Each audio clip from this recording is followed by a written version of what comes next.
right, Joe, we're here. Man, we just did this crazy session, and this is Makram, and it's a beautiful, beautiful record. To have this on the Circle 9 label is also a big deal, man. It's our honor. You've done such a beautiful job with this label, man, and I'm really excited to be on the label.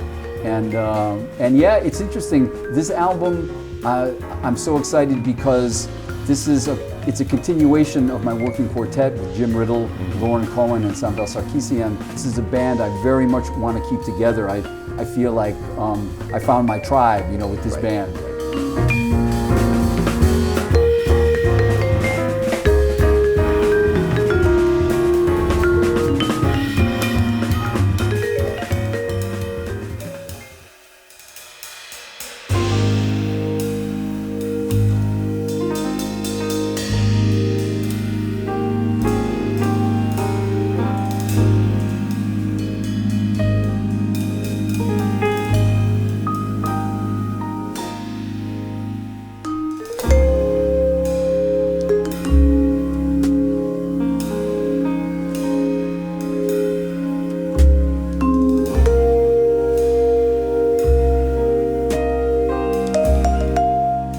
There's a song called Elegy for Us All on the album, and I remember just having a conversation with you on the phone because you're a great arranger, and I just said, man, I could really hear.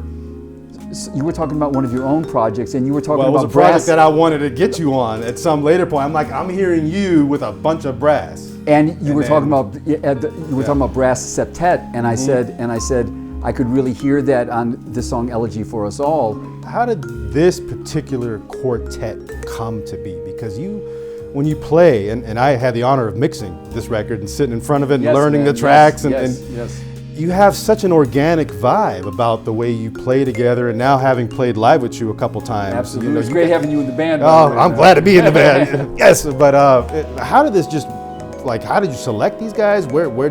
I think I know the story with Samvel, but do you want to touch on that a little bit? Well, I was a fan of Jim Riddle since we first played together. That was on a Tim Horner recording session, and I fell in love with his playing. And I've been a friend and fan of Lauren Cohen, the bassist, for quite some time.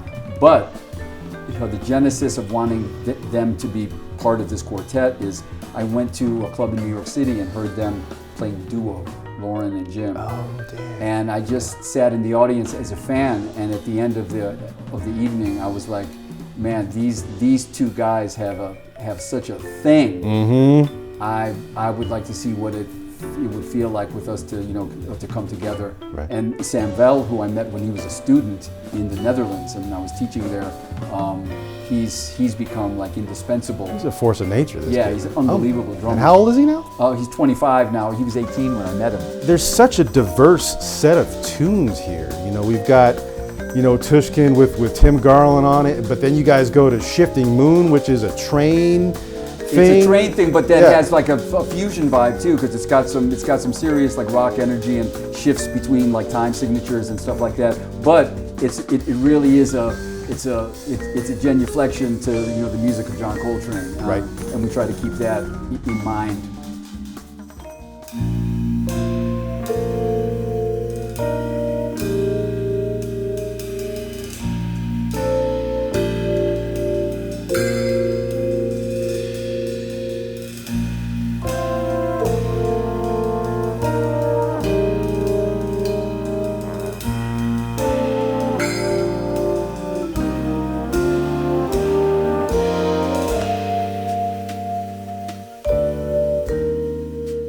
How did the composition process kind of flesh out? What composition did you start with, and then where did it go from there? What did you feel you needed to, go? Just having, say, 2 tunes, what was the next thing? How I always proceed, I wasn't thinking about writing an album. I remember there were different things. One, the song Raise Heaven, it was written in sadness after the death of Roy Hargrove. And I dedicated that to him. I just needed to express my feelings about Roy's passing.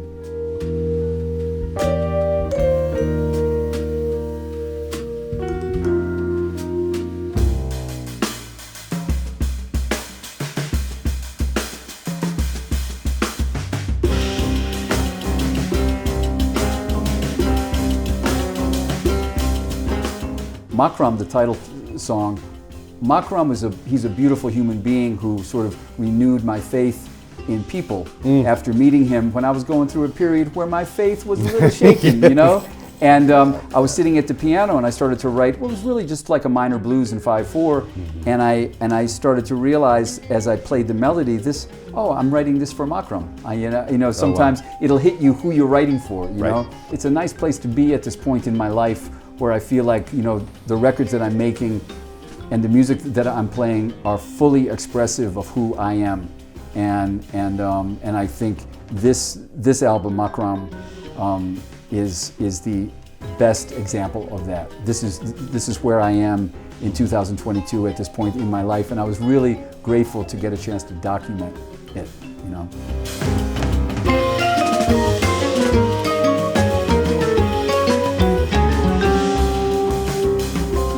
Makram on Circle 9, catching in stores February 17th. You're gonna love it.